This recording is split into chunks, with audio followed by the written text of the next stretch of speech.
Dasturimizda mahalliy sport xabarlari, viloyat ichki ishlar organlarida xizmat qilayotgan xodimlar o'rtasida sportning voleybol turi bo'yicha Andijon viloyati ichki ishlar boshqarmasi boshlig'ining kubogi uchun musobaqa o'tkazildi.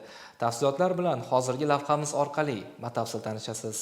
Bugungi kunda yurtimizda sportga qaratilayotgan katta e'tibor tufayli ichki ishlar organlarida faoliyat olib borayotgan xodimlar ham turli sport turlari bo'yicha musobaqalarda munosib ishtirok etib, salmoqli natijalarga erishib kelmoqdalar. Bunday natijalarga erishishda esa xodimlar o'rtasida sport bellashuvlarining muntazam o'tkazilayotganligi muhim ahamiyat kasb etmoqda.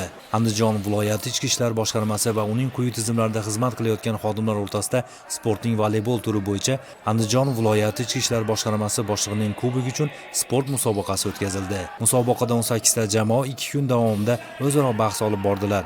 Murosasiz qizg'in bahslarga boy o'tgan uchrashuvlarda barcha jamoalarning yaxshi tayyorgarlik ko'rib kelganligi yaqqol ko'zga tashlandi.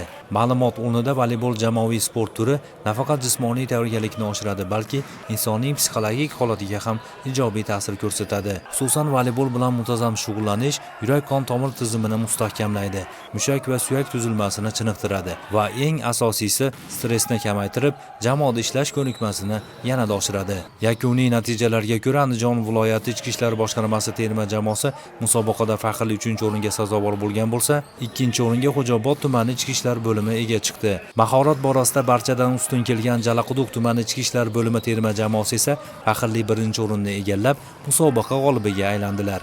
Musobaqa yakunida Andijon viloyati ichki ishlar boshqarmasi rahbariyati tomonidan bugungi kunda voleybol sport turini ommalashtirish borasida yurtimizda olib borilayotgan keng ko'lamli ishlar, ushbu sport turining ahamiyati xususida atroflicha fikr-mulohazalar bildirib o'tildi.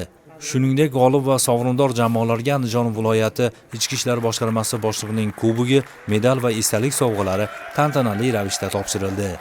Mana bugun sportning voleybol turi bo'yicha ichki ishlar organlari xodimlari o'rtasida Andijon viloyati ichki ishlar boshqarmasi boshlig'i kubogi bo'lib o'tdi. Musobaqa har doimgidek qizg'in va murosasiz bo'lib o'tdi. Shunga qaramasdan barcha raqiblarni mag'lub etib, musobaqada faxrli 1-o'rinni egalladik. Mana shunchalik e'tibor qilib, shunday sharoit yaratib bergan Andijon viloyati ichki ishlar boshqarmasi rahbariyatiga o'z minnatdorchiligimni bildiraman. Bundan keyingi ichki ishlar vaziri kubogini respublika bosqichida ham faxrli o'rinlar olishga harakat qilamiz. Ichki ishlar organlari xodimlari o'rtasida o'tkazilayotgan bu kabi sport musobaqalari xodimlarning jismoniy chiniqishi, ish faoliyatida yanada samarali va faol bo'lishiga ko'maklashishi bilan birga do'stlik va hamjihatlikni kuchaytirishga ham xizmat qiladi.